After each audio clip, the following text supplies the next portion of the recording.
সব কিছুর উপরে আমি আল্লাহরই ক্ষমতা চলে। আপনার 3.5 হাত বডি, এইটার উপরেও আপনার ক্ষমতা চলে না। আপনার নাক আপনার কথা শোনে না, আপনার এই হাতও আপনার কথা মতো চলে না। বলেন কেমন করে পায়খানায় যান? যে যদি বলেন আমি কিন্তু এ দেশের মন্ত্রী, কোনো দুর্গন্ধ যেন আমার নাকে না আসে, নাক বলবে বেটা যদি বাঁচতে চাস আগে আমার চেপে ধর। কথা বলছে না কেন? নাকও আপনার কথা শোনে না।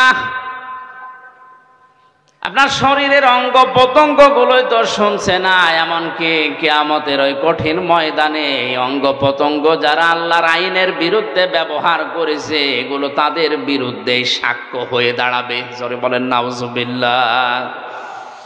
আল্লাহ রাব্বুল আলামিন বলেন, আলিয়াউমা নাখতিমু আলা আফওয়াহিহিম ওয়া তুকাল্লিমুনা আইদিহিম ওয়া তাশহাদু আরজুলুহুম বিমা কানু ইয়াকসিবুন। সূরা ইয়াসিনের 5 নম্বর আয়াতে আছে, কিয়ামতের দিন আল্লাহ মানুষের মুখের উপরে মোহর লাগিয়ে দেবে, সেলাই করে দেবে। হাত আল্লাহর সাথে কথা বলবে।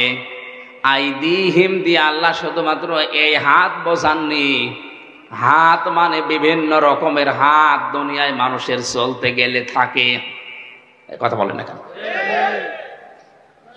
কত রকমের হাত দুনিয়াতে আপনি ব্যবহার করেন। কেউ এই হাত ব্যবহার করছেন, কেউ টাকা পয়সার হাত ব্যবহার করে, কেউ ক্ষমতার হাত ব্যবহার করে। দুনিয়ায় যে হাত ব্যবহার করে আপনি আল্লাহর বিরুদ্ধে, মানবতার বিরুদ্ধে অবস্থান নিয়েছিলেন, কিয়ামতের দিন ওই হাতগুলো আপনাকে আল্লাহর বিরুদ্ধে সাক্ষী দেওয়ার জন্য,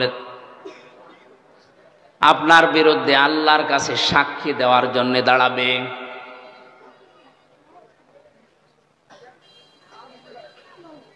কক্সবাজারবাসী, এজন্য আমাদের এখান থেকে থেমে যাওয়া লাগবে। আমার হাত দিয়ে, সে সম্পদের হাত, ক্ষমতার হাত, এই হাত কোনো হাত দিয়ে যেন আল্লাহ রসুল এবং মানবতার বিরুদ্ধে কোনো কাজ না হয়।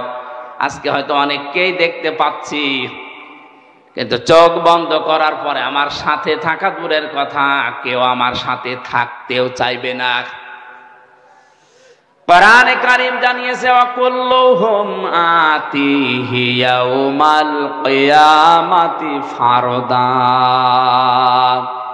সূরা মরিয়মের 95 নম্বর আয়াতে আছে, কিয়ামতে প্রত্যেকটি মানুষকে আল্লাহ তার নিজের কাছে ডাকবেন, স্রেফ একা একা। কয়জন করে বলেন বলেন? সুতরাং বিভ্রান্তি যদি কেউ ছড়ায়, কিয়ামতে অনেকে হাজার হাজার মুরিদ নিয়ে উঠবে, এটা পুরা মিথ্যা কথা, এই আয়াতের সাথে সাংঘর্ষিক।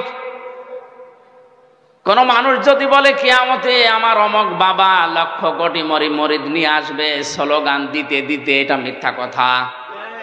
আল্লাহর কোরআন জানিয়েছে কিয়ামতে প্রতিটি মানুষ উঠবে। কয়জন করে বলেন বলেন? ফাইদা নুফিখা ফিস-সূরি ফালা আনসাবা বাইনাহুম ইয়াউমাইযি ওয়ালা ইয়াতাসাআলুন। সূরা মুমিনুনের ভেতরে আল্লাহ বলেন, যখন সিংহায় ফুৎকার দেওয়া হবে, যত রকমের সম্পর্ক আছে মানুষের সাথে, সব সম্পর্ক কাট হয়ে যাবে। রক্তের সম্পর্ক হোক, আত্মীয়তার সম্পর্ক হোক, দলীয় সম্পর্ক হোক। ও কক্সবাজারবাসী, এই সামনে আমার শুধু এই 20,000 মানুষ বসে নেই। মিডিয়ারা কালকে এটা ছড়াবে, তাম দুনিয়ার 750 কোটি মানুষের কাছে এটা ছড়িয়ে যাবে বিভিন্ন ভাষায়। সবাইকে সামনে নিয়ে বলছি, কিয়ামতের ময়দানে সব সম্পর্ক কাট হয়ে যাবে। ওয়ালা ইয়াতাসালুন, এমনকি কেউ কারো সম্পর্কে কোনো প্রশ্ন করার সুযোগ পাবে না। পরিচয় থাকলেও পরিচয় দিতে চাইবে না, ভুলে যাবে। এই জন্য আমার এখনই সাবধান হওয়া দরকার। আজকের এই মাহফিলে সচেতন হওয়ার জন্যই দিয়েছে।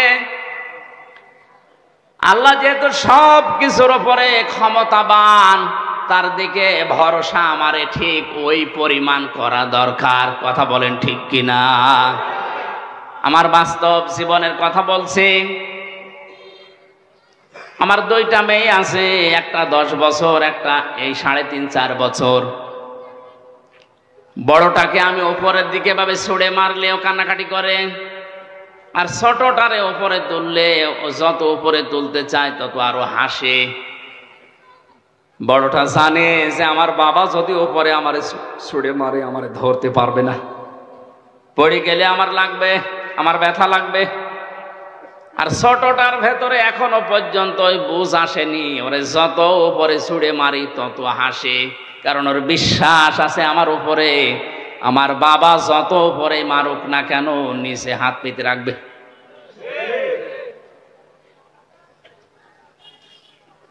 এই যে আলা করলে সাজ্জিন কাদির, সব কিছুর উপরে আল্লাহর ক্ষমতা চলে, আল্লাহর উপরে তাহলে কিভাবে ভরসা করা দরকার। আমার মেয়ে ফারিহা জান্নাতের মতো ভরসা আমার উপরে যেভাবে করে, ওই ভরসাও এখন আমাদের আল্লাহর উপরে নেই। আল্লাহ রাব্বুল আলামিন এতক্ষণ তার ক্ষমতার কথা, ভরসার কথা, দোষ ত্রুটির মুক্তির কথা বলছিলেন। এই যে বিয়াদিহিল মুলকের ভেতরে লক্ষ লক্ষ কথা তাফসিরে আছে, হঠাৎ করে আল্লাহ আলোচনার ধরন পাল্টিয়ে ফেললেন। তার ক্ষমতার কথা, নির্দোষের কথা, পূত পবিত্রর কথা, এগুলো বলতে বলতে আল্লাহ সব পাল্টিয়ে আলোচনার ধরন পাল্টিয়ে দিয়ে বললেন, এবার মানুষের জীবন এবং মৃত্যু সংক্রান্ত ভয়ঙ্কর দুইটা তথ্য আল্লাহ দিয়েছেন। জবান খুলে বলেন, আল্লাযী খালাকাল মাউতা ওয়াল হায়াতা লিয়াবলুয়াকুম আইয়ুকুম আহসানু আমালা ওয়াল আজিজুল গফুর।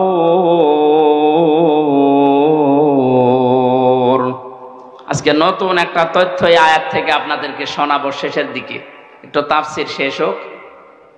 আল্লাহ রাব্বুল আলামিন হঠাৎ আলোচনার ধরন পাল্টিয়ে এবার বলতে আরম্ভ করেছেন, আল্লাযী খালাকাল মাউতা, তিনি কিন্তু ওই আল্লাহ যিনি দোষ ত্রুটি থেকে মুক্ত, যার হাতে ক্ষমতা, যার সব ক্ষমতার মালিক যিনি, তিনি তোমাদের মউত আর হায়াত সৃষ্টি করেছেন। আমাদের মউত আর হায়াত বানিয়েছেন কে? আয়াতের সর্বপ্রথম শব্দ কিন্তু আল মাউতা, মাউত দিয়ে। দ্বিতীয় নম্বরের শব্দ আল হায়াতা, আল্লাহ আগে হায়াত না বানিয়ে মউত আগে বানিলেন। মুফাসসিরিন ইকরাম লিখেছেন, দুনিয়ার মানুষ একথা মনে প্রাণে 100 ভাগ বিশ্বাস করো যে তুমি আর যাই করো না কেন মরা লাগবে। পৃথিবীতে বহু নাস্তিকের জীবনী আমি পড়েছি, সালমান রুশদি সহ, ডক্টর আহমেদ শরীফ, কত নাস্তিক যারা আল্লাহকে পর্যন্ত বিশ্বাস করেনি, কিন্তু এই কথা তারা বিশ্বাস করে বলতে বাধ্য হয়েছে যে মরা লাগবে। কি করা লাগবে? 6665টা আয়াত পর্যন্ত অনেকে অস্বীকার করেছে, এখনো করছে, ভবিষ্যতেও করতে পারে। একটা মাত্র আয়াত কেউ অস্বীকার করেনি, করতেও পারবে না কিয়ামত পর্যন্ত। কুল্লু নাফসিন যায়িকাতুল মাউত সুম্মা ইলাইনা তুরজাউন। আল্লাহ পাক বলেন, অবশ্যই সবাইকে মরা লাগবে, ফিরে আসা লাগবে আমি আল্লাহর কাছে। কার কাছে? মাউতা শব্দ আল্লাহ দিয়েছেন। তাফসিরে আমি মাউতের ধরন পেয়েছি, মানুষের মরণের যন্ত্রণা পেয়েছি প্রায় 10 রকম। মরণের পরে অধিকাংশ মানুষের এই আকৃতি আর থাকবে না। কোরআন জানিয়েছে, ইউরাফুল মুজরিমুনা বিসিমাহুম ফায়ুখাযু বিন নাওয়াসি ওয়াল আকদাম। জবান খুলে কোরআনের আয়াত বলেন, ফাবিআই আলাই রাব্বিকুমা তুকাদ্দিবান। কিয়ামতের ময়দানে পাপিষ্ঠদেরকে আমি আল্লাহ জিজ্ঞাসা করব না, ও হামজা এই কাজ করেছিলে না? দুনিয়ার মানুষ আমরা দেখি আদালতে, এই 3টা বছর আমি জেলখানায় ছিলাম, যতবার আদালতে গেছি সাক্ষী নেয়, এমনকি আমাকেও বিচারক জিজ্ঞাসা করে আপনার নামে এই অভিযোগ আপনি করেছেন কিনা। উনি নিজে যেহেতু জানে না, উকিল যারা দাঁড়ায় তাদের কথাও শুনে বিশ্বাস পায় না, শেষ পর্যন্ত আমারে জিজ্ঞাসা করে আপনি এই অপরাধ করেছেন কিনা। আল্লাহ পাক বলেন মানুষের এই বিচার ব্যবস্থার আমি আল্লাহর বিচার সম্পূর্ণ আলাদা। যেহেতু বিচারক ওই জায়গায় ছিল না, ওর অতীত বর্তমান ভবিষ্যৎ কিছু জানা নেই, এই জন্যে জিজ্ঞাসা করে না এটা করেছেন কিনা। আমি আল্লাহর সব জানা আছে, এই জন্য কাউকে তার পাপের কথা আমি জিজ্ঞাসা করব না, ওর শরীরের ভেতরে ওই চিহ্ন ফুটিয়ে তুলব। তাফসিরে 10 প্রকার মানুষের নাম আমি পেয়েছি। অনেক মানুষ মরণের পরেই তার চেহারা পাল্টিয়ে কুকুরের মতো হয়ে যাবে। আপনি যত সুন্দর করে কাফন দাফন দিয়ে উপরে ফুলের পাহাড় লাগিয়ে দেন, ভেতরে আল্লাহ তার আকৃতি কুকুর বানিয়ে দিয়েছে। কুকুরের চেহারা হবে কাদের? তাফসিরে আছে, মুফাসসিরিন ইকরাম জানিয়েছেন দুনিয়ায় কুকুরের স্বভাবকে, একটা কুকুরকে আপনি খাবার দেবেন, যা দিয়েছেন ও যদি মরণ পর্যন্ত খায় তাও শেষ হবে না। পাশেরটা যদি কিছু দেন হামলা দেবে। এই কথা বলছি রাখেন। কুকুরের এই চরিত্র, এই স্বভাব আজ বাংলাদেশে অনেকের ভেতরে আছে। নিজের যা সম্পদ আছে, যা উপার্জন করেছে, ও যদি মরণ পর্যন্ত খায় তাও শেষ হবে না, এরপরেও মানুষ এটা হামলা দেয়। এ ধরনের মানুষ দিন দিন কমে যাচ্ছে। হ্যাঁ, এ 15-20 বছরে আরো বেড়েছে। নিজের যা আছে আমার মনে হয় ওর 14 বংশ কোনোদিন শেষ হবে না খেয়ে, এরপরেও পাশেরটায় হামলা দেয়। আল্লাহর কসম, কোরআনে কারিমের সূরা রহমানের এই আয়াত থেকে বলছি, মরণের পরে আপনার আকৃতি থাকবে না, যদি থাকে তাহলে কোরআনের এই আয়াত মিথ্যা হয়ে যাবে। এক কথা বলে না কেন? ভাই এখানে সমস্যা আছে। এই যে ইউটিউবার যারা আছে, এই যে ভিডিও করছে, এই কথাটা মনে হয় কাট করে কালকে ছেড়ে দেবে যে হুজুর কোরআন মিথ্যা হয়ে যাবে, এই কথা বলতেছে। আমি এটা বললাম? আমি করোনা নিয়ে একটা তথ্য দিয়েছিলাম ভোলাতে, এরা কাটসাট করে এমন ভাবে উপস্থাপন করেছে, রিমান্ডে আমারও জিজ্ঞাসা করে আপনি এটা বলেছেন, অথচ আমি তো ওইটা বলতে চাইনি। আগের কথা পরের কথা কেটে দিয়ে এখানে প্রসাব করিবেন, না করিলে 50 টাকা দেবেন। প্রসাব যদি নাও লাগে, টাকা বাঁচানোর জন্য প্রসাব করে দিই, শেষে ধরা খায়। আমার এই ধরা খাইয়েছে এরা, এই কাটসাট করে 2 মিনিট 2.5 মিনিট করে ছাড়ে, আর এইগুলো আমার রিমান্ডে জিজ্ঞাসা করে। অথচ ওই কথা তো আমার না। আপনি আগের কথা পরের কথা 1 ঘন্টা 1.5 ঘন্টা 2 ঘন্টা কথা বলি, এগুলো না দিয়ে মাঝখান থেকে 2.5 মিনিট দিয়ে দিলেন, ও আগে পরে কি আছে আমি তো জানি না। অন্তত এই 150-200 ক্যামেরা যারা এসেছেন আপনাদের হাতে পায়ে ধরে বলছি, এই ক্ষতি আর করেন না, আমি আবার হয়তো আপনাদের জন্য যাব, কারণ এরাই ঝামেলা করে। এটা আর করেন না ভাই। এই জন্য আমাদের আকৃতি যদি মরণের পরে কুকুরের মতো করতে না চাই, তাহলে মানুষের সম্পদে হামলা দেওয়া, অবৈধভাবে খাওয়া, এটা এই মুহূর্ত থেকে বন্ধ করা লাগবে। কিছু মানুষের আকৃতি হবে সাপের মতো, সর্পের মতো। সাপের কাজ হচ্ছে একটা মানুষকে সবল দেয়, লোকটা মারা যায়, সাপের কোনো লাভ। এই জবাব দেন না কেন? অনেক মানুষ এখন এই দেশের তৈরি হচ্ছে, সকালবেলা থেকে ওঠার পরেই ওর ধান্দা থাকে কার ক্ষতি করব, অথচ নিজের কোনো লাভ হয় না। মাঝখান থেকে লোকটার 2 বছর জেল হয়ে যায়। আমার পেছনে যারা লেগে আমার 3 বছরে জেল খাটিয়েছে, তাদের কোনোই লাভ হয়নি। মাঝখান থেকে আমার 3টা বছর অন্ধকারে কেটল। আমার স্ত্রী সন্তান কষ্ট পেয়েছে, আমার বাবা মা কষ্ট পেয়েছে, তাদের কি হলো? তারা হ্যাঁ টাকা পয়সা কিছু পেয়েছে, ওইটা আমি নাই বললাম, তারা আর কি লাভ হলো?